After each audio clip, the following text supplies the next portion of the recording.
The Differentiation of Warm Diseases is a work by the Qing Dynasty physician Wu Tang. This passage is from Chapter 2, the upper burner section, sections 5 to 10.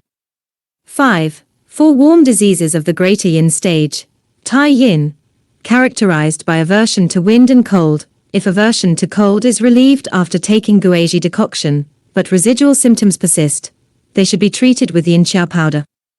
If the remaining symptoms lessen, the dosage can be reduced.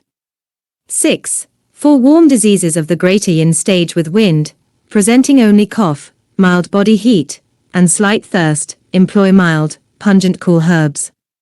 Sang Ju Yin is the principal formula. Coughing arises from the injurious heat pathogen affecting the lung network. Mild body heat suggests a less severe condition. Slight thirst indicates a mild intensity of pathogenic heat.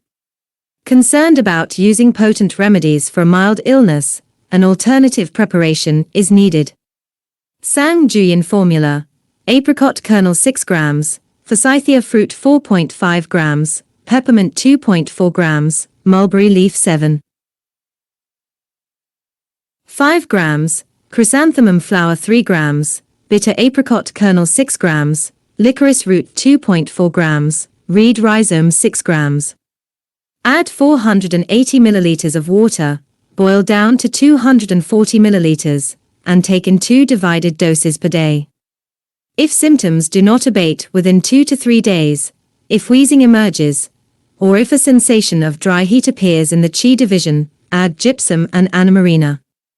If the tongue is slightly red and evening dryness increases, with the pathogenic influence newly entering the camp and defense divisions, add glenia root 6 grams and rhinoceros horn 3 grams. If the pathogenic influence reaches the blood division, omit peppermint and reed rhizome, and add ophiopagan 6 grams, ophiopagan 6 grams, Solomon's seal 6 grams, and mountain bark 6 grams. If lung heat symptoms are prominent, add scutellaria 6 grams. For pronounced thirst, add trichosanthes fruit.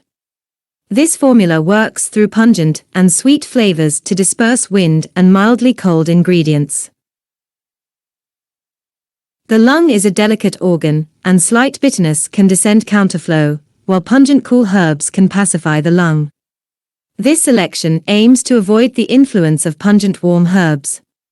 Nowadays, the commonly used Xing Su San treats seasonal cough, but it's not recognized that Xing Su San is pungent warm, suitable for treating wind cold, not wind heat. This leads to confusion between these types. This formula particularly employs mulberry leaf and chrysanthemum flower. Mulberry leaf is rich in mulberoside, which helps to disperse wind pathogen related to the liver. Thus, it has a notable effect in pacifying liver wind.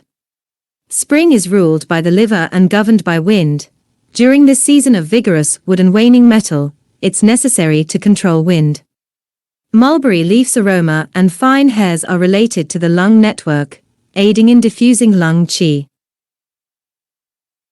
Chrysanthemum flowers mature in late autumn, sweet-scented, and can replenish deficiencies in the metal and water organs, hence used for nourishing deficiencies.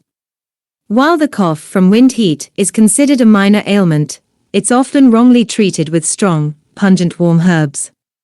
This dissipates lung fluids and transforms sustained cough into lung damage.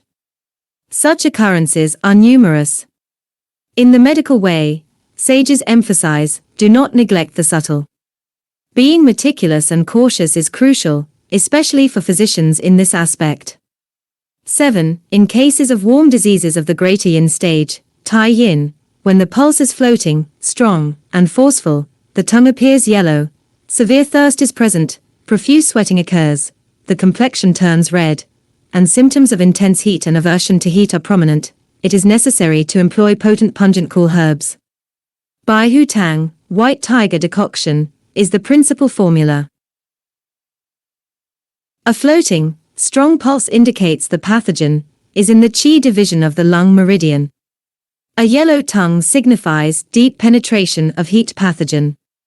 Severe thirst indicates damage to body fluids. Profuse sweating indicates pressure from the heat pathogen on body fluids. A red complexion indicates the rising of fiery heat.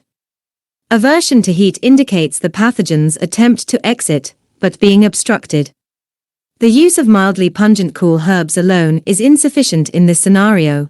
Bai Hu Tang is required to clear heat, detoxify, and preserve body fluids. This formula has been used repeatedly by past medical practitioners.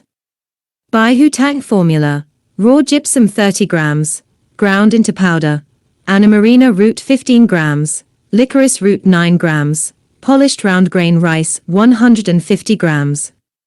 Add 2 liters of water, decoct to 600 milliliters, and take in 3 divided doses while warm. Gradually reduce the dosage as the condition improves. Refrain from excessive use. Detailed explanation of the formula follows in the subsequent text and will not be repeated here. 8. In cases of warm diseases of the greater yin stage, Tai Yin, when the pulse is floating, large sweating is present, slight breathlessness occurs, or even nasal flaring happens, Bai Hu Jiuren Shen Tang, white tiger decoction plus ginseng, is needed for treatment. If the pulse is weak and fine, resembling scattered beats, immediate use is required, and ginseng is used in higher amounts. A floating pulse that is also weak and fine, almost in a scattered state, indicates yin deficiency and unstable yang qi.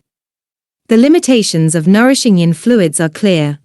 Only Bai Hu Tang can expel pathogenic yang, and ginseng can consolidate upright yang, allowing yang qi to generate yin fluids.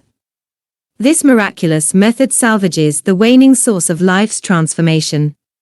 Profuse sweating and scattered pulse patterns with nasal flaring are signs of this transformation's decline. Bai Hu Jiuren Shen Tang builds upon the previously mentioned formula by adding 9 grams of ginseng. 9. Originally intended for releasing the exterior and reducing fever, Bai Hu Tang should not be used for patients with a pulse that is floating, thin, and weak. It's also unsuitable for patients with a deep and slow pulse. Those without a sensation of thirst or patients who are not sweating profusely should not use it either. When employing Bai Hu Tang, it is crucial to be aware of these contraindications to prevent errors. These restrictions provide necessary caution when using Bai Hu Tang. The potency of Bai Hu Tang is significant, making accurate judgment paramount. Correct usage can yield rapid effects, but improper administration might lead to issues. Some might be cautious to use it due to the fear of misapplication, missing out on potential benefits. Conversely, some practitioners may use it indiscriminately or excessively, even overusing gypsum components. While immediate results might occur at times, numerous suboptimal outcomes may result due to a lack of true medical knowledge and understanding of the underlying reasons. This leads to an inability to make precise judgments in clinical practice. 10. In cases of warm diseases of the greater yin stage, Tai Yin, where both qi and blood heat coexist, Yuan Yu Jian, jade maiden decoction, can be used by omitting Neo11 Acaran's root and adding Yuan Shen or Radix polygally. As both qi and blood are affected by the invading pathogenic heat, addressing only one aspect is inappropriate. Hence, the approach of dual treatment for qi and blood proposed by Zhong Jingyu is applied in Yuan Yu Jian. The omission of Neo11 is due to its downward tendency, which isn't suitable for Tai Yin patterns. Substituting Shu Di, Rihania, with 11 Qing Di, raw Rihania, is to maintain its light and cool properties, while also helping to dispel heat on the blood's surface. The inclusion of Yuan Shen aims to enhance the water's capacity to control fire, preventing symptoms like sore throat and blood loss. Yuan Yu Jian, without Neo11 and Shu Di, with added Yuan Shen and 11 Qing Di, becomes a formula characterized by pungent cool and slightly sweet cold attributes. Ingredients of Yuan Yu Jian without Neo11, Shu Di, with added Yuan Shen and 11 Qing Di. Raw gypsum 30 grams, Anna Marina root 15 grams, Yuan Shen 15 grams, 11 Qing Di 18 grams, Maidong 18 grams. Add 2 liters of water, decoct to 600 milliliters, divide into 2 doses taken while warm, and ingest the residual dregs with an additional cup. Please note that the translation might not capture the full subtleties of Chinese medical concepts, as some concepts have no direct equivalents in English medical terminology. To be continued.